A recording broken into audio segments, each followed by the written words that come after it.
why there? You're here because you want to really get to grips with things. Yeah, build up that knowledge without, drowning in information. Think of this as your shortcut, your deep dive into something pretty crucial about communication, especially with kids. Exactly. Today we're diving into, well, the power our words have with children. And specifically, those phrases that can be, let's say toxic. We've got a couple of sources here. One's an article listing about 20 of these phrases, but also giving some healthier options. Right, the alternatives, and the other. The other is a 2025 trend list. It backs up a lot of what's in the article, but it also groups these phrases into useful categories. Okay, so our mission today really is to help you understand these phrases, why they're harmful, the impact on self-esteem, confidence, all that emotional stuff. And maybe most importantly, give you some real practical alternatives, ways to talk that actually build kids up. Yeah. It makes you think of that Rudyard Kipling quote, doesn't it? Words are, of course, the most powerful drug used by mankind. We're really going to unpack that power today. And those categories you mentioned from the trend list. Yes. Things like emotional neglect and control, guilt and conditional love, belittlement and shame, power imbalance, manipulation. It helps you see the patterns, the underlying ways these phrases can negatively affect kids. Sometimes it's quite subtle. Okay, let's get into it then. Some specific examples we can pull from both the list and those categories you just mentioned. How about we start with comparisons? That feels like a common one, right? Falls under belittlement, I guess. Like, why can't you be more like your brother-sister friend? Oof. That one stings. It really does. And what's happening there psychologically is it's attacking their core sense of worth. Oh. It's not just about the action. It's saying they aren't good enough.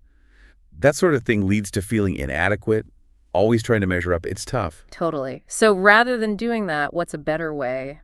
What did the sources suggest? Well, the focus shifts to their individuality, like saying, you have your own unique strengths and talents. Let's focus on how you can develop them. See the difference.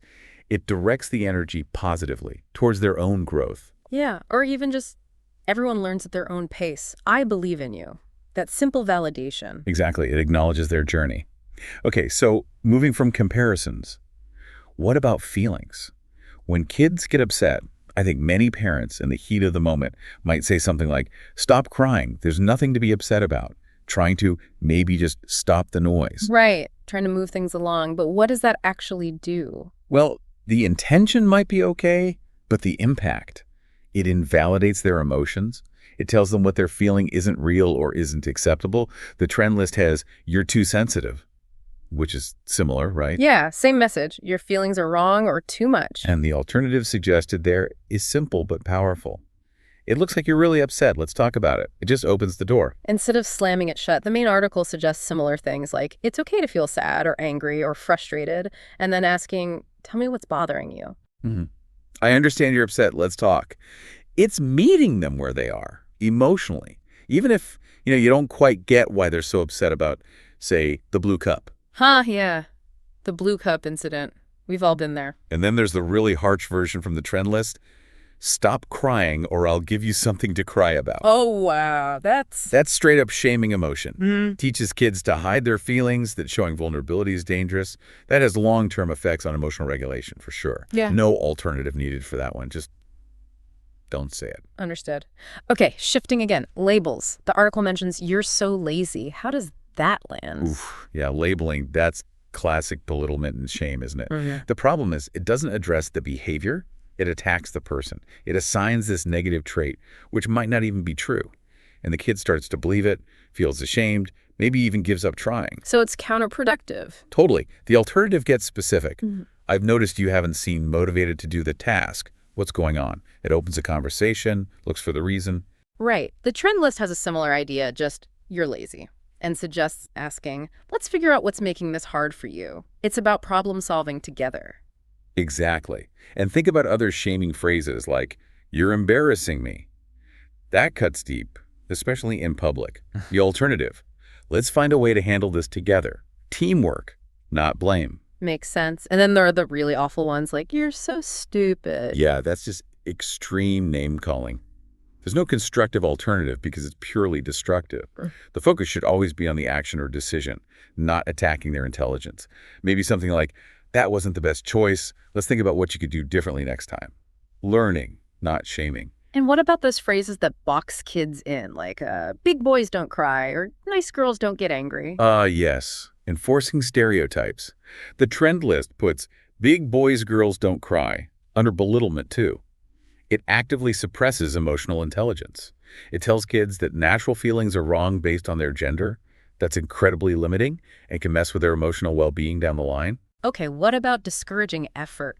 I can almost hear a frustrated parent saying, maybe out of worry, you're just going to fail. Yeah, and that can become a self-fulfilling prophecy, can't it?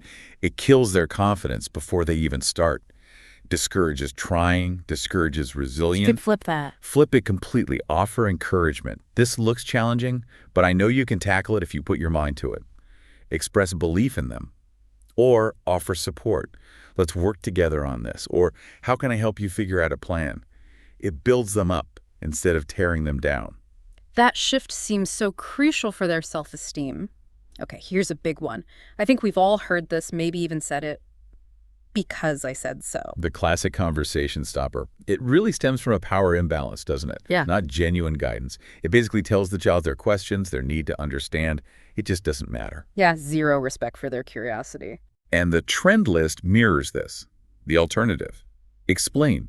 Here's why I think this is important. Or, as the main article suggests, give reasons. There are a few reasons. One is X and another is Y. Age-appropriate explanations, obviously. Right, you tailor it. And related to that is, don't talk back to me. Another way to just shut things down. Exactly. I mean, disrespect isn't okay, obviously.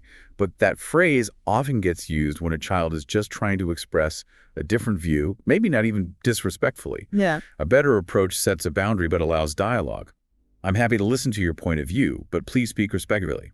Validates them and sets limits. Okay, let's talk about some of the more emotionally manipulative phrases. If you really loved me, you would. Ouch. Yeah, that's textbook emotional manipulation. It falls right into that guilt and conditional love category from the trend list. It makes love feel transactional, like something they have to earn by obeying. Super unhealthy. So what's the healthier way to ask for something? Just be direct and honest. I would really appreciate it if you would do the thing. Can you help me out? Or, I understand you don't want to, but it would mean a lot to me.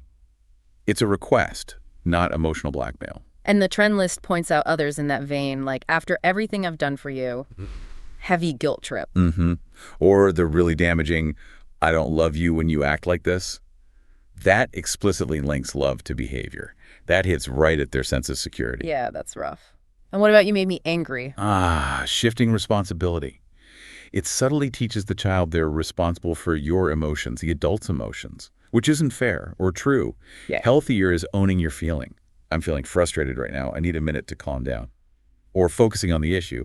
I'm having a hard time with this situation. Let's figure it out together. We sort of touched on don't be such a baby earlier with crying. It seems to fit here too, in validating feelings again. Definitely. It equates normal human emotions with weakness or immaturity.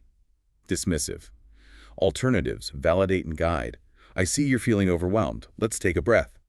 Or, it's okay to be scared sad. Let's talk about it. Support, not shame. Okay, another one I remember hearing. You'll understand when you're older. It always felt like such a brush off. Because it is a brush off. It dismisses their genuine curiosity right now, makes them feel unimportant. Look, some things are complex, but you can almost always give a simplified, age-appropriate answer, or at least promise to talk about it properly later. That's a great question. Let me think how best to explain it, and we can talk after dinner. That shows respect, at least. Okay, what about I do everything for you? I can see parents feeling that way sometimes, but saying it. Yeah, it might come from feeling overwhelmed or unappreciated, but saying it lays this heavy guilt on the child. It implies love and care are conditional, that they owe you something. Better to express appreciation for specific things they do. Thanks so much for helping with the ditches. I really appreciate it. Positive reinforcement. Makes sense. And the trend list mentions some truly awful ones under guilt and conditional love. I wish I never had kids, or you ruined my life. Those are incredibly damaging, deep wounds. They should never, ever be said. If a parent feels that way, honestly, they need to seek professional help for themselves urgently. Absolutely. Okay, another one. Don't you dare. It feels kind of vague, just like a threat hanging there. It is. It creates fear, anxiety, but doesn't give clear guidance. What should they do instead? Why is it wrong? Better to be clear and direct. I need you to do this specific thing because here's the reason, or explain consequences clearly. If you choose to do X, then Y will happen. Clarity over fear. What about when parents compare kids negatively to the other parent? You're just like your father, mother when they're annoyed. Oh, that's loading so much baggage onto the child. It transfers blame, puts the kid in the middle of adult conflicts, and can damage their relationship with both parents. Yeah. Focus on the behavior, not the loaded comparison. I don't like it when you interrupt, not, you're just like your mother, always interrupting. Keep it specific and about the child's actions. Got it. Lastly, the article mentions that even silence, just ignoring a child, can be toxic. Yes, the silent treatment. It's a powerful form of punishment, a withdrawal of connection and affection. It can make a child feel incredibly isolated, insecure, even abandoned. Even when you're angry or overwhelmed, acknowledging them is crucial. Maybe say, I'm feeling very upset right now and I need some space to calm down. I still love you and we'll talk in a few minutes. It preserves the connection while still addressing your need for space. Wow. Okay, so when you put it all together, the why this matters section in the trend list feels really heavy. Low self-esteem, anxiety, depression, people-pleasing, trouble with boundaries, attachment issues. It really highlights the profound long-term impact our words can have. It's why being mindful is so important. And look, changing these habits, especially if they're ingrained, takes real effort, practice. It's definitely about progress, not perfection. Small changes add up. So the big message here is really about becoming aware, right? Aware of the power in our words and consciously choosing language that supports and nurtures. Exactly. Cultivating that healthier, more loving environment through how we communicate. And it's important to say, isn't it, that if you're listening and thinking, oh no, I've said some of these things. Absolutely. Give yourself some grace. Many of us heard these phrases growing up, or maybe used them without realizing the full impact. The sources mention resilience, too. What matters most is the awareness now, and the genuine effort to communicate differently going forward. Self-compassion is key here. And if someone's listening and recognizes their partner using these phrases, That's tricky, but important. Open, honest communication with the partner is the first step. Gently, maybe? Sharing what you've learned, why these phrases are concerning, suggesting you work together on it. And if that's difficult, couples counseling or family therapy can be hugely helpful. Getting support to change those family communication patterns. okay, so as you, our listener, go about your week, maybe think about one phrase that really stood out today. Is there one small shift, one tiny change you could try making in how you talk to the kids, or maybe even other adults in your life this week? Or maybe just take a quiet moment to reflect on the kind of emotional foundation you're building with your words. What's the long-term echo you want them to have?